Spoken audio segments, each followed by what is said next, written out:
Hello everyone, स्वागत है आप सभी का मेरे चैनल मैक्सिमा क्लासेस में। वनरक्षक के पेपर चल रहे हैं और मैथ्स की तैयारी के लिए मैं लेकर आई हूँ पटवारी के पेपर्स में आए हुए मैथ्स के क्वेश्चंस के सॉल्यूशन जो मैंने रिस्पॉन्स शीट से लिए हैं। आज मैंने लिया है 15 मार्च 2023 को शिफ्ट फर्स्ट में आए हुए मैथ्स के क्वेश्चंस। तो शुरू करते हैं पहले क्वेश्चन से। क्वेश्चन है, the given pie chart shows the number of students in 6 different colleges PQRSTU। Question है यहाँ पे ये PQRSTU भी 6 अलग अलग कॉलेज हैं और उसमें छात्रों की संख्या दी हुई है। टोटल छात्र दिए हुए हैं 2400। पूछा है कॉलेज P और R में एक साथ छात्रों की संख्या का केंद्रीय कोण क्या है। तो हमें 2400 की आवश्यकता नहीं है। यदि छात्रों की कुल संख्या नहीं भी दी होती तो भी हम आंसर लेकर आ सकते हैं। देखिए, P और R में एक साथ छात्रों की संख्या का केंद्रीय कोण क्या है ये पूछा है। P कितना है 24% और R कितना है 16%। तो 24 और 16 कितना हो गया 40%। तो 100 में से 40 है तो एंगल निकालना है। तो टोटल एंगल कितना होता है 360 डिग्री। ये पूरा एंगल कितना है 360 का है ये पूरा एंगल। तो 100 में से 40% हो रहा है तो 360 में से कितना एंगल होगा वो निकालना है। तो इस इक्वेशन को सॉल्व कर लेंगे, आंसर आ जाएगा। ये 0 से 0 कैंसिल और ये 0 से ये 0 कैंसिल।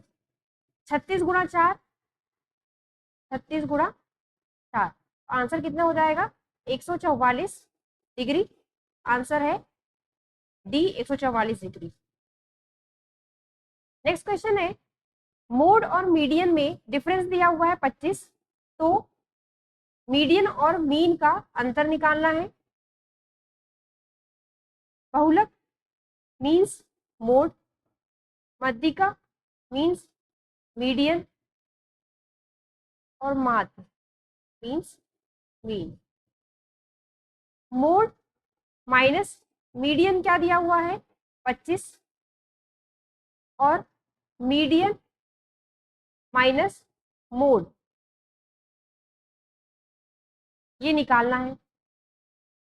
तो मोड, मीडियन और मीन में एक रिलेशन होता है, वो ये होता है कि जो मोड होता है वो equal to 3 times median minus 2 times mean होता है।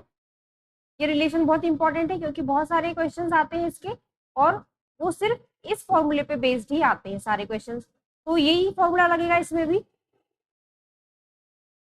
यहाँ पर क्या दिया हुआ है बहुलक और मध्यिका के बीच का अंतर दिया हुआ है। ये जो दिया हुआ है मोड माइनस मीडियन 25 दिया हुआ है तो मोड को हम यही लिख सकते हैं मीडियन प्लस 25, मतलब ये वाली चीज को हम लिख सकते हैं 25 प्लस मीडियन लिख सकते हैं। और बराबर में ऑलरेडी 3 मीडियन माइनस 2 मीन है। ये मीडियन है, ये 3 मीडियन है। हम क्या करेंगे 25 इस तरफ रहने देंगे और मीडियन को इस साइड लेके जाएंगे। तो 3 मीडियन में से 2 मीडियन जाएंगे तो कितना बचेगा 2 मीडियन। 3 मीडियन में से 1 मीडियन जाएगा तो 2 मीडियन बचेगा माइनस 2 मीन। तो यहाँ पर दोनों में 2 है, 2 कॉमन ले लेंगे तो कितना हो जाएगा मीडियन माइनस मीन और बराबर में 25 है ऑलरेडी तो मीडियन माइनस मीन। मीडियन और मीन का अंतर आ गया और यही पूछा था क्वेश्चन में मध्यिका और माध्य का अंतर। तो ये कितना हो जाएगा 25 और ये 2 नीचे आएगा तो ये 25/2। तो आंसर कितना हो जाएगा 25/2 मीन्स 12.5। तो आंसर हो जाएगा ये 12.5। नेक्स्ट क्वेश्चन है, एक दंड आरेख दिया हुआ है 4 वर्षों के अंतराल में भारतीय बाजार में 3 प्रकार की कारों की बिक्री हजार में दी हुई है। इसमें 2016 में एक ग्राफ दिया हुआ है। पर इसमें क्या है ये क्वेश्चन में थोड़ा सा डाउट है क्योंकि इसमें क्या है यहाँ पर पूछा है सभी ब्रांड का मिलकर औसत बिक्री हजार में निकालना है, पर किस ईयर में निकालना है ये नहीं दिया हुआ है। तो इसलिए इस क्वेश्चन में आपत्ति भी जताई गई है तो ये क्वेश्चन को हम स्किप करते हैं। नेक्स्ट क्वेश्चन है, ए बी का रेशियो 3:2 दिया हुआ है, बी सी का 3:5, सी डी का 3:7, डी ई का 4:5। तो ए बी सी डी का अनुपात निकालना है। A B C D E इन सबको ऐसे लिख लेंगे। अब सबके अनुपात लिख लेते हैं हम।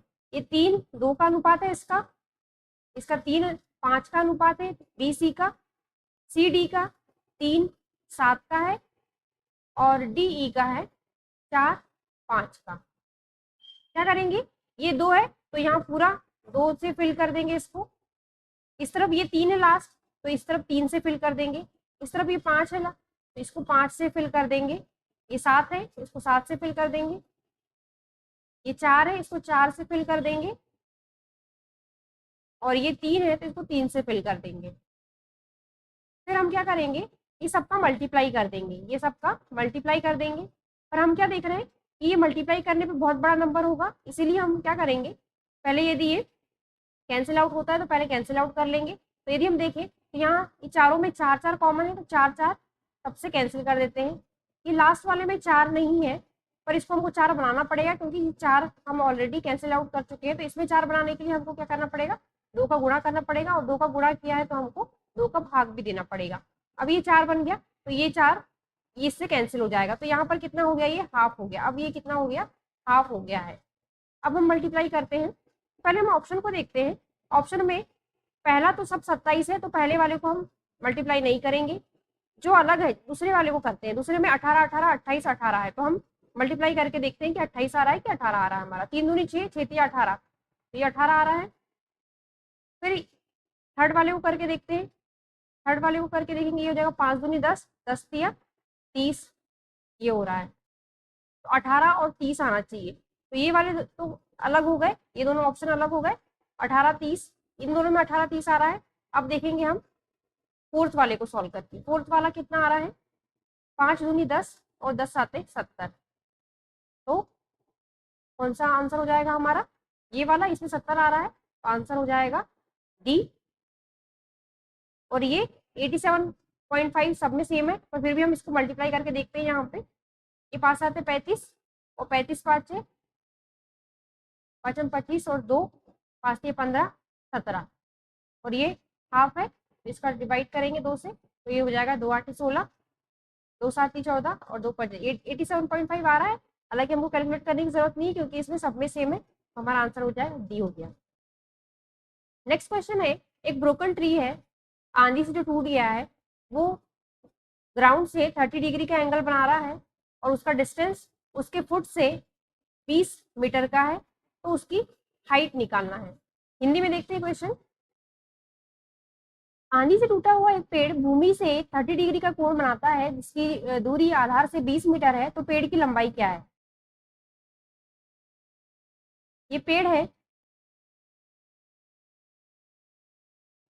ये टूट के गिर गया, ये यहाँ से टूट गया है, और कितना एंगल बना रहा है, 30 डिग्री का एंगल बना रहा है।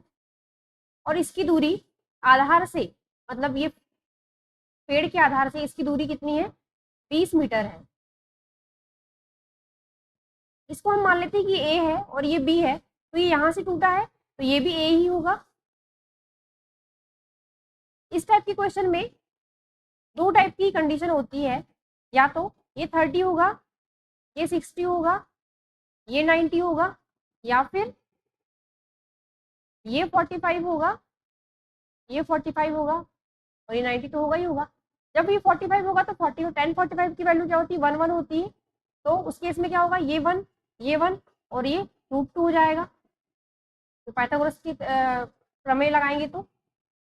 और उसी प्रकार जब ये 60 और ये 30 होगा, तो 10 30 की वैल्यू क्या होती है, परपेंडिकुलर अपॉन बेस 1/√3 होती है। तो ये 1 और ये √3 होगा।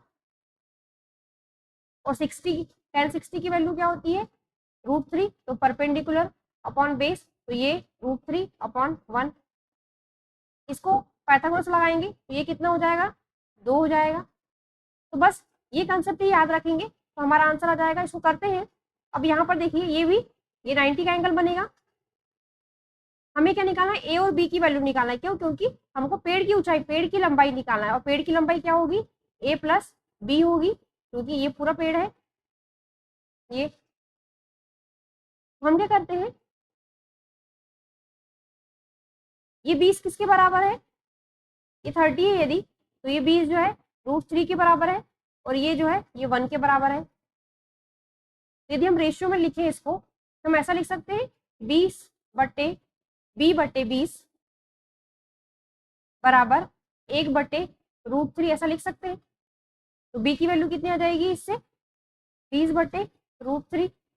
और उसी प्रकार हम यहाँ से a की वैल्यू भी निकालना है हमको, तो a की वैल्यू निकालने के लिए हम क्या करते हैं, a जो है किसके बराबर होगा 2 के बराबर होगा। यदि हम इससे कंपेयर करें तो ये क्या हो जाएगा 2/√3 को हम लिख सकते हैं a/20। तो a की वैल्यू कितनी हो जाएगी 40/√3। और हमको a और b की वैल्यू निकाला, a की वैल्यू कितनी हो गई है 40/√3 और b की वैल्यू है 20/√3। दोनों को ऐड करेंगे तो कितना हो जाएगा 60/√3 हो जाएगा, जो कि ऑप्शन में नहीं है। इसलिए हम क्या करते हैं, इसको रैशनलाइज टाइप का करते हैं। तो इसमें ऊपर नीचे √3 का मल्टीप्लाई कर देंगे, तो इन दोनों का मल्टीप्लाई होकर ये कितना हो जाएगा 3 से कैंसिल कर देते हैं इसको, ये हो जाएगा 20√3। तो आंसर कितना हो गया 20√3। तो आंसर हो जाएगा 20√3। पेड़ की ऊंचाई क्या है 20√3। क्वेश्चन है 3.1323232, इसको P/Q के फॉर्म में लिखना है। ये नंबर जो है रिकरिंग टाइप का है।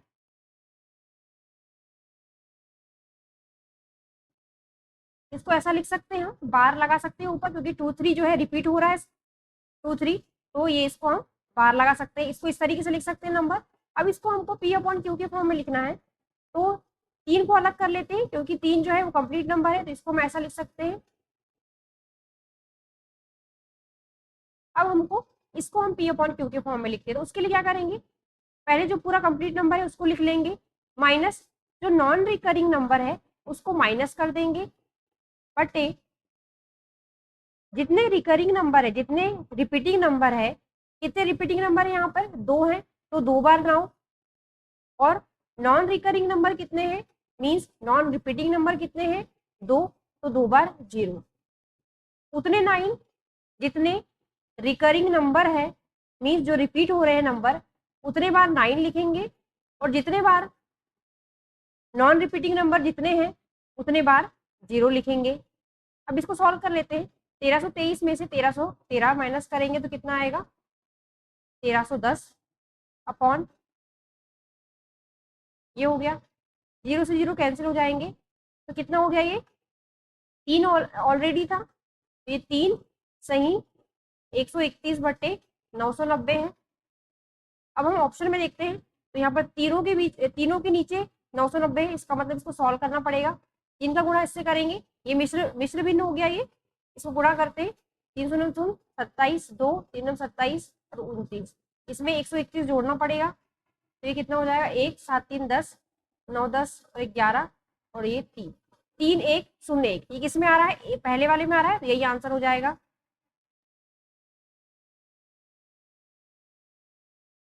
नेक्स्ट क्वेश्चन है, गोतान ने 75 ड्रायर खरीदे, 15 ड्रायर 10% के लाभ पर, 27 ड्रायर 28% के लाभ पर, 13 ड्रायर 14% के लाभ पर और शेष ड्रायर 23% के लाभ पर बेचा।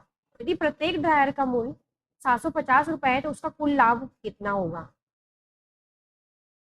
कुल लाभ निकालना है, तो कुल लाभ को हम ऐसा लिख सकते हैं, देखिए क्रय मूल्य सबके लिए 750 है, 750 का ही 10% है, ये 750 का ही 18% है, तो हम कुल लाभ को ऐसा लिख सकते हैं 750/100 को हम कॉमन ले लेते हैं, और ये हो जाएगा 15 गुणा 10 प्लस 27 गुणा 18 प्लस 13 गुणा 14 प्लस 6 कितने रह गए, टोटल 75 लिया है उसने, टोटल 75 लिया है, 15 यहाँ चले गए 15 और 27 15 कितने हो गए 32 और 42 तो 42 और 3 45 और 55, तो बचे कितने 20, तो शेष यानी 20 ड्रायर उसने कितने में बेचे 23% के लाभ पर बेचे।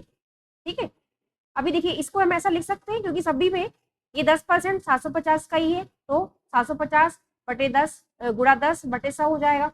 ये 18%, ये भी 750 का 18% है, 14% ये भी 750 का ही परसेंट है, इसलिए मैंने क्या किया 750 को कॉमन ले लिया, और बाकी कैलकुलेशन हमने माइंड पे किया, डायरेक्ट हमने 750/100 को कॉमन ले लिया है। अब इसको सॉल्व करते हैं। अभी हम कोशिश करते हैं, क्योंकि इसको मल्टीप्लाई करने पे बहुत बड़ा नंबर आएगा, इसलिए हम कोशिश करते हैं कि इसमें से कुछ कॉमन आ जाए और बाहर आ जाए तो ज़्यादा अच्छा रहेगा। इसको सॉल्व करते हैं। यदि हम, ये हो जाएगा 75/10 हो गया। अब यहाँ से हम देखें कुछ कॉमन आ रहा है क्या, देखते हैं। तो यहाँ पर 3 3 नहीं, कॉमन 2 सब में कॉमन है, 2 निकाल लेते हैं यहाँ से। तो ये कितना हो जाएगा, 75 गुणा 2/10। तो यहाँ से 2 जाएगा तो यहाँ पर 5 बचेगा, यहाँ से 2 जाएगा तो 9 बचेगा, यहाँ से 2 जाएगा तो 7 बचेगा, और यहाँ से जाएगा तो 10 बचेगा। अब मल्टीप्लाई कर लेते हैं इसको। 15×5 = 75, 27 और 9 का, 27 और 9 को गुणा करना पड़ेगा। ये हो जाएगा 9 7 63, 3 6, 9 3 18, 18 और 6 24, प्लस 13 7 51, प्लस 10 गुणा 23, ये हो गया 230। ठीक है, अब हम देखते हैं, इन सबको ऐड करते हैं। इसमें हम पहले क्या करते हैं, ऑप्शन देखते हैं। ऑप्शन में देखिए 2 में 5 लास्ट में आ रहा है। ठीक है, तो इसमें देखेंगे 5 6 7 8, 8 और 1 9, 9 लास्ट में आ रहा है। और इसको सॉल्व करते हैं तो ये 5 बार जाएगा और ये हो जाएगा 5 15, मतलब बाहर 15 आ रहा है अपना और अंदर लास्ट में 9 आ रहा है। तो इतना तो तय है कि जो भी आंसर आएगा उसमें लास्ट में 5 आएगा, लास्ट में 5 आएगा। पर इसको थोड़ा सॉल्व करना पड़ेगा, क्योंकि यहाँ पर 2 नंबर्स में 5 आ रहा है लास्ट में। तो इसको ये 9 हो गया, 5 और 3 8 9, और दूसरे 3 5 6 8, 8 और 4 12, 12 और 7 19, 19 आ गया। 19 का 9 हासिल का है 1 7 8 9, 9 5 14, 16 और 1 17, 1799। तो उसका गुणा करते हैं। 15 9 135, बचा 13, और 15 9 135, 135 और 3 38, मतलब 8 आएगा, मतलब 85 आएगा लास्ट में। तो अपना आंसर हो जाएगा डी 9585। ये आंसर है। नेक्स्ट क्वेश्चन है, प्लस का, यदि प्लस का अर्थ माइनस है, माइनस का अर्थ गुणा है, गुणा का अर्थ भाग है, और भाग का अर्थ प्लस है, तो इस समीकरण का मान निकालना है। हम डायरेक्ट लिखते हैं यहाँ पे। ये देखिए, ये प्लस है, प्लस का अर्थ कह रहा है माइनस है, तो इसको माइनस लिख देते हैं। माइनस का अर्थ है गुणा, इसको गुणा कर देते हैं। भाग का अर्थ है प्लस, इसको भाग प्लस कर देते हैं। और गुणा का अर्थ है, गुणा का अर्थ है, गुणा का अर्थ लिखा है भाग है, तो इसको हम भाग लिख देते हैं। हमें कुछ नहीं करना है, कंफ्यूज नहीं होना है, बस हमें डायरेक्ट ये लिखना है कि ये प्लस है और लिखा है प्लस का अर्थ माइनस है, तो माइनस लिख दिया। ये माइनस है और क्या लिखा है, माइनस का अर्थ क्या लिखा है, देखते हैं जरा। माइनस का अर्थ लिखा है गुणा है, तो यहाँ गुणा लिख दिया। भाग का अर्थ क्या लिखा है, भाग का अर्थ लिखा है प्लस है, तो प्लस कर दिया यहाँ पे। और गुणा का अर्थ बोला है, गुणा का अर्थ है भाग, तो इसमें हमने भाग कर दिया। अब हम क्वेश्चन की तरफ नहीं देखेंगे अब हम, और ना ही हम ये पुराने जो साइन है उसको देखेंगे, हम ये जो नए साइन है उसको देखेंगे और बस इक्वेशन सॉल्व कर देंगे। तो ये क्या हो जाएगा, अब देखिए ये भाग है, सबसे पहले भाग सॉल्व होगा बॉड मास से। तो इसमें 12 में 4 का भाग जाएगा तो कितना बचेगा, ये 3। ठीक है, इसको सॉल्व कर लिया, सॉल्व कर लिया, 3 आ गया हमारा। अब भाग के बाद क्या सॉल्व होगा, गुणा सॉल्व होगा, तो गुणा को हल करते हैं। तो ये हो जाएगा 10 8 80, तो ये हो गया 80, 80 हो गया, मतलब ये भी सॉल्व हो गया। अब इस तरफ ये ऋण 6 है और यहाँ पे ये दोनों के बीच में प्लस है। ठीक है, तो ये हो गया 6 7 8 9 हो गया, 9 माइनस 80 मीन्स कितना आ गया, ये -71। तो आंसर हो जाएगा -71। देखते हैं ऑप्शन में क्या है, तो ये आंसर है -71। नेक्स्ट क्वेश्चन है, यदि अच्छी तरह से फेंटे गए ताश की गड्डी से 2 पत्ते निकाले तो दोनों पत्तों के काले होने की प्रायिकता क्या करें। देखो 4 टाइप के कार्ड होते हैं और हर टाइप के 13 कार्ड होते हैं, टोटल 13 चौक 52 कार्ड होते हैं। इसमें से 2 तो ब्लैक होते हैं, 2 टाइप जो होते हैं ब्लैक होते हैं और 2 जो है रेड होते हैं। इसमें एक होता है लाल पान और एक होता है ईंट, और ये होता है चीड़ी और एक होता है काला पान। तो काला पान और चीड़ी जो है दोनों ब्लैक होते हैं। तो टोटल ब्लैक कार्ड कितने हो जाएंगे, 13 और 13 26।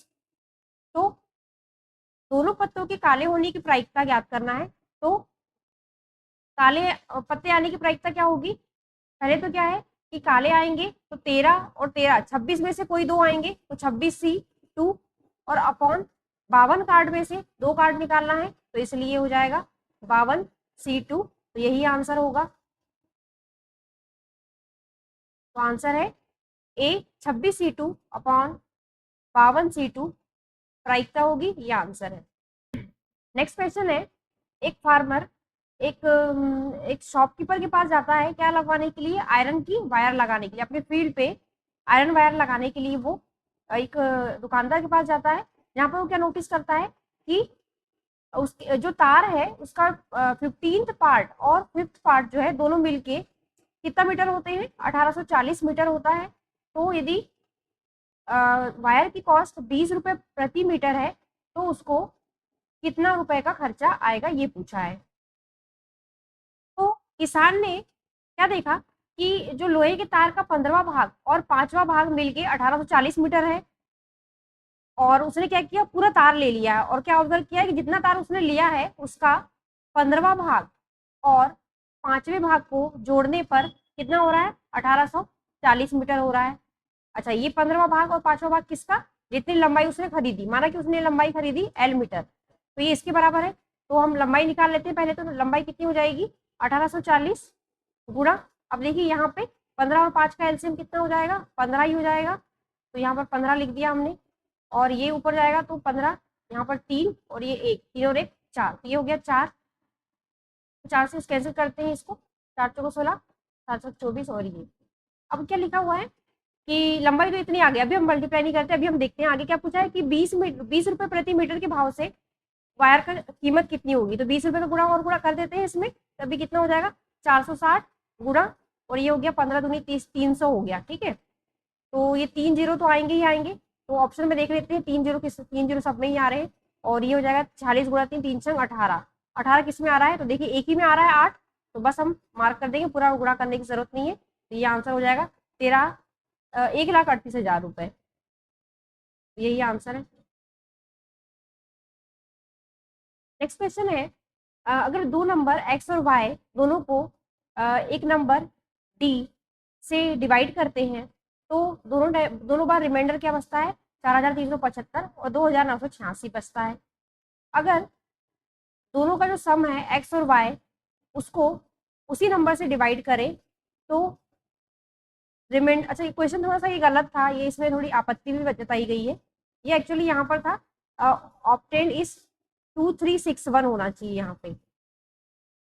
यदि सम ऑफ नंबर्स मतलब x प्लस वाई को उसी नंबर से डिवाइड करेंगे तो रिमाइंडर जो है 2361 बचता है, तो d की वैल्यू क्या होगी ये पूछा है। तो क्वेश्चन आप करेक्ट कर लीजिएगा कि नंबर जो है x और y अलग अलग डिवाइड करने पे ये दोनों रिमाइंडर बचता है, और उन दोनों के सम को यदि डिवाइड करेंगे उसी नंबर से तो ये रिमाइंडर बचता है, तो वो नंबर d की वैल्यू निकालना है। तो यहाँ पे भी देख लेते हैं, हिंदी में भी देख लेते हैं। दो नंबर है एक्स वाई को डिवाइड कर रहे हैं तो ये दोनों रिमाइंडर आ रहे हैं, और दोनों के सम को यदि डिवाइड कर रहे हैं तो वो कितना हो जाएगा, 2361 बचेगा रिमाइंडर। क्वेश्चन को कंप्लीट कर लीजिएगा। तो डी का मान निकालना है, राइट। तो हम पहले क्या करते हैं, एक एग्जाम्पल से समझते हैं इसको, कि कोई नंबर है माना कि 5 है और 8 है, इसको हम 3 से डिवाइड करते हैं तो एक बार क्या बच रहा है, 2 रिमाइंडर बच रहा है, और 8 को डिवाइड कर रहे हैं तो कितना बच रहा है,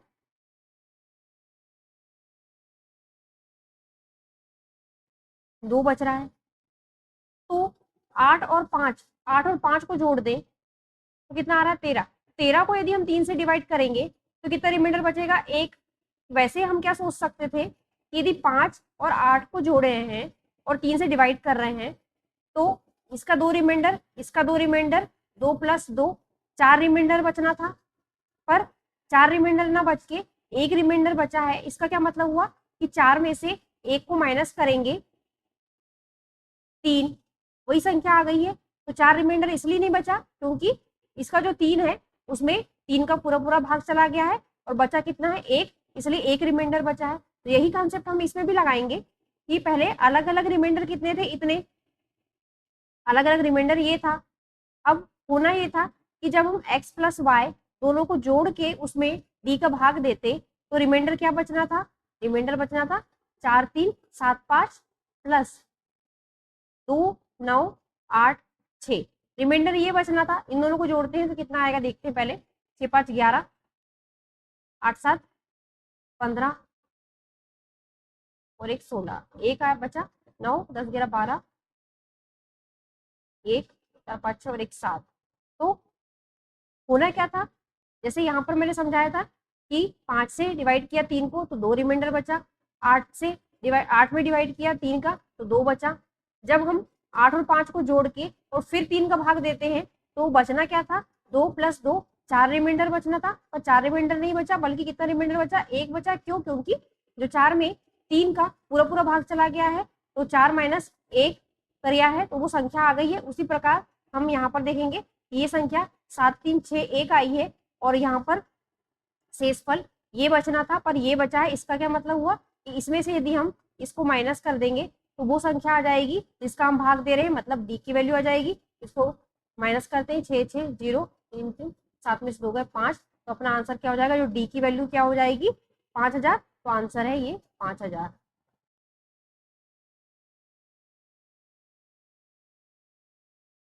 नेक्स्ट क्वेश्चन है, ए बी सी की दक्षताओं का अनुपात 2 5 3 है। एक साथ काम करने पे वे तीनों 27 दिनों में पूरा कर सकते हैं उस काम को। तो देखिए दक्षताओं का अनुपात मतलब एफिशिएंसी का अनुपात दिया हुआ है 2 5 3 दिया हुआ है, तो हम एफिशिएंसी जोड़ लेते हैं। एफिशिएंसी मीन्स क्या होता है, एफिशिएंसी मीन्स 1 डे वर्क होता है, एक दिन में जो काम होता है वही एफिशिएंसी होता है। तो उनके एक दिन का काम दिया हुआ है 2 5 3, इन तीनों को जोड़ लेते हैं, 5 6 7 और 3 10, मीन्स ये कह सकते हैं कि एक दिन का काम उनका 10 है। कंबाइंड एफिशिएंसी बोल सकते हैं, कंबाइंड एफिशिएंसी क्या है उनकी 10 हो गई। अब एक साथ काम करने पे वो तीनों 27 दिनों में काम कर पूरा कर लेते हैं काम। एक दिन का काम 10 है, 27 दिनों का काम कितना हो जाएगा, इतना। इसका क्या मतलब हुआ कि टोटल वर्क जो है वो इतना है, 27 × 10 है। अब क्या कह रहा है कि बी और सी मिलकर, दोनों मिलकर उस काम के 4/9 हिस्से को, 4/9 हिस्से निकाल लेंगे, इसका 4/9 हिस्सा निकालेंगे तो उसमें 4/9 का गुणा कर देंगे। टोटल काम इतना है, इसका 4/9 हिस्सा निकालना है तो 4/9 को गुणा कर देंगे, ये हो जाएगा 9 × 27। तो अब कितना काम हो गया, 4 × 3 × 10, तो 4/9 हिस्सा मतलब इतना काम करना है। किसको करना है, बी और सी को मिलके करना है। तो बी और सी की एफिशिएंसी कितनी है, ये 5 और 3, बी और सी की एफिशिएंसी कितनी है 5 और 3 है, तो 5 और 3 8, 8 का डिवाइड कर देंगे तो ये कितना हो जाएगा, 4 दूनी 8, ये हो गया 2 पंचे 10 15, तो आंसर कितना हो जाएगा, 15 दिनों में करेंगे। बी और सी मिलकर 4/9 हिस्से को 15 दिनों में करेंगे, ये आंसर हो जाएगा। देखिए नेक्स्ट क्वेश्चन क्या है, ए बी और सी द्वारा कार्य क्रमशः 12 24 36 दिनों में पूरा किया जा सकता है।